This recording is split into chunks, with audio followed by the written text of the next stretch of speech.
Salam la famille, c'est Cogno de l'Atlas, j'espère que vous allez bien. Je vais pas vous mentir, je suis dégoûté.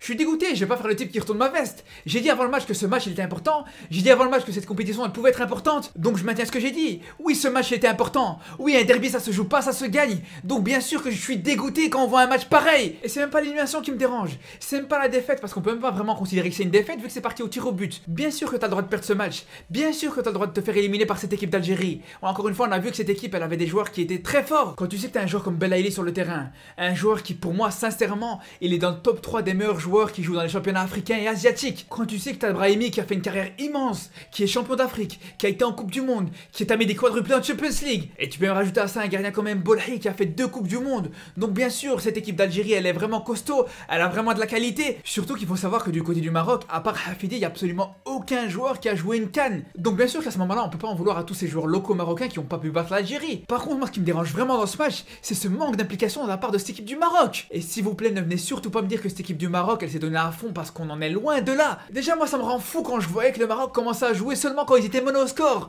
Mais comment c'est possible? Dès le début du match, on a bien vu que le niveau de cette équipe A', il avait absolument rien à voir avec ce qu'ils avaient l'habitude de nous montrer. Et déjà, il a fallu attendre la 12e minute pour voir les Marocains sortir de leur moitié de terrain. Comment c'est possible? Et venez pas me dire que c'est normal. Venez pas me dire que c'est les consignes du coach. Parce qu'on a bien vu que ça agaçait même Hafidi qui a demandé à son équipe de remonter un petit peu le bloc. Donc, s'il vous plaît, à partir de ce moment-là, venez pas me dire que les Lions de l'Atlas sont donnés à 100%. Je dis pas qu'ils auraient mérité de gagner le match. Je dis pas qu'ils auraient gagné le match si c'était donné à 100%. Et pour moi, si l'équipe avait montré plus d'implication et plus de concentration par moment sur certains gestes, je pense que le Maroc aurait montré un meilleur visage sur ce match. Je suis désolé, mais quand on a vu le nombre de déchets dans le jeu marocain, mais c'est du grand n'importe quoi. C'était un cirque en fait. Et ce qui me dérange, c'est que tous ces déchets, ces pertes de balles, ces centres ratés, ces passes ratées, c'était pas juste à cause d'un manque de technique. Parce que des fois, il y avait des joueurs qui perdaient la balle alors qu'ils étaient absolument pas en danger, qu'ils étaient pas forcément pressés. Et ça, c'est un petit peu le cas dans tous les secteurs. Mais par contre, le joueur qui m'a vraiment rendu fou, c'est Ben Sharki. Mais ce joueur, c'est un scandale. Et vous allez me dire que lui, il va être dans le groupe pour aller jouer à la CAN. Mais ça, c'est pas du tout acceptable. Il a fait un match à vomir. Et je pèse mes mots. Quand on voit que le mec, il est pas pressé, il y a rien du tout. Il reçoit le ballon dans les pieds et il arrive encore à tomber. Mais bon, on va dire que ça arrive. Peut-être que le terrain il était un petit peu glissant. Peut-être qu'il a mis une nouvelle paire de chaussures, je sais pas. Mais en tout cas, on va dire, ok, dans un match, ça peut arriver. Par contre, s'il vous plaît, dites-moi comment c'est possible qu'à un moment, il fait un appel. Il reçoit la passe dans sa course. Mais le mec il regarde même pas le ballon. Mais comment c'est possible? C'est incroyable. Tu peux pas voir ça, c'est complètement ridicule. Donc vous voyez que quand je vous ai dit qu'il a fait un match à vomir, je vous ai pas menti, c'est complètement la vérité. Et encore c'est pas fini, il y a encore pire que ça. Il y a une action qui m'a complètement fait vriller. Le mec il est tout seul au deuxième poteau. Il reçoit le ballon en plein sur lui, il a mis le bras là, hanche, la jambe, tout ce que vous voulez, mais il a pas réussi à la contrôler. Mais c'est incroyable. Franchement quand je vois ça j'ai honte. La vérité j'ai honte. Mais c'est pour péter un câble. Comment tu peux voir ça aujourd'hui? Comment tu peux voir ça aujourd'hui alors que tu sais bien que c'est un joueur qui a des qualités, c'est un joueur qui a montré des capacités techniques. Et surtout ce qui me fait péter un câble, c'est que sur une action comme ça, l'adversaire il a rien à voir. Parce que le mec encore une fois il est tout seul, il y a personne sur lui au marquage, donc il a le temps de contrôler et de mettre à profit ses qualités techniques. Donc c'est vraiment ce genre d'action qui montre à quel point Ben Sharki et tout le reste de l'équipe du Maroc, ils étaient vraiment pas impliqués à 100% dans ce match. Parce qu'on peut penser ce qu'on veut, mais l'action comme la dernière que je viens de vous montrer, on sait tous très bien que Ben Sharki en temps normal c'est pas le genre de choses qu'il fait. Après peut-être que c'est à cause de la pression, peut-être que c'est à cause de l'enjeu, peut-être que c'est à cause de l'ampleur de l'événement. Bref, tout ça on s'en fout complètement. Pour moi ça change absolument rien. Ils ont été nuls et puis c'est tout.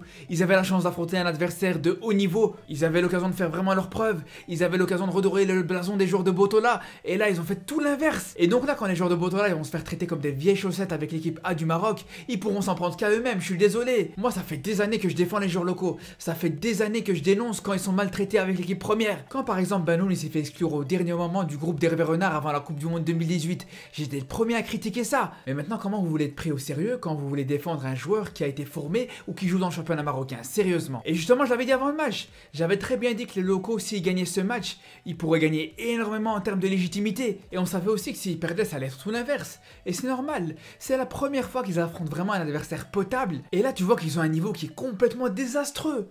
Donc comment tu veux prendre au sérieux cette équipe? Comment tu veux prendre au sérieux les 2 CHAN qu'ils ont gagnés? Après c'est vrai que j'ai parlé beaucoup des joueurs et en particulier de Ben Sharki, mais moi je suis désolé.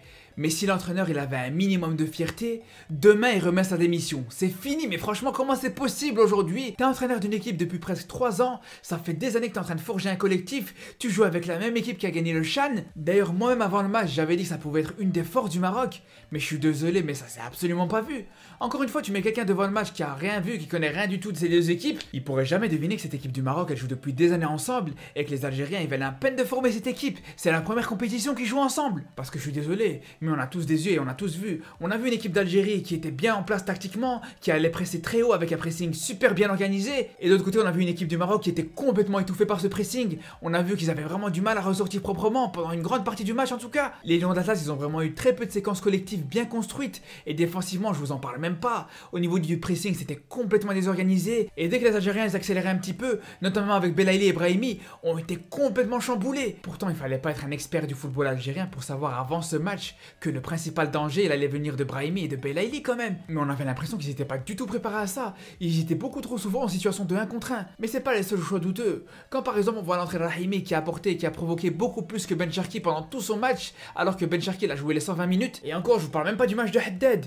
Mais là justement on se demande pourquoi Rahimi n'a pas été titulaire dès le début. Je pense que là il y a des questions à se poser. C'est comme par rapport à Zniti, tout le monde est en train de tomber sur Zniti actuellement, même si pour moi il faut aussi saluer la qualité du geste sur la frappe, parce que ça aussi c'est pas facile. Mais au-delà de ça, on connaît tous Zniti, on sait que c'est un gardien qui est un petit peu foufou, qui peut sortir des choses extraordinaires dans un match, et il en a sorti. En début de match il a quand même fait plusieurs arrêts décisifs, on peut aussi rajouter à ça que sur tout le match il a quand même touché 3 ballons sur penalty. Après c'est vrai qu'il a pas été assez ferme, mais ça bien sûr qu'on peut lui reprocher, tout comme on peut lui reprocher sa fougue, ou le fait que tout simplement des fois il a tendance un petit peu à trop sortir. Mais ça c'est Zniti, on le connaît. Tu sais très bien que si tu décides de le faire jouer, tu risques fort à ce qu'il te fasse une dinguerie. Enfin bref, je sais pas si j'aurai l'occasion de reparler de cette coupe arabe. J'ai énormément de vidéos qui sont prévues, surtout au sujet de la Coupe d'Afrique qui arrive très bientôt. Donc je vous donne rendez-vous très vite. Et surtout d'ici là, prenez soin de vous.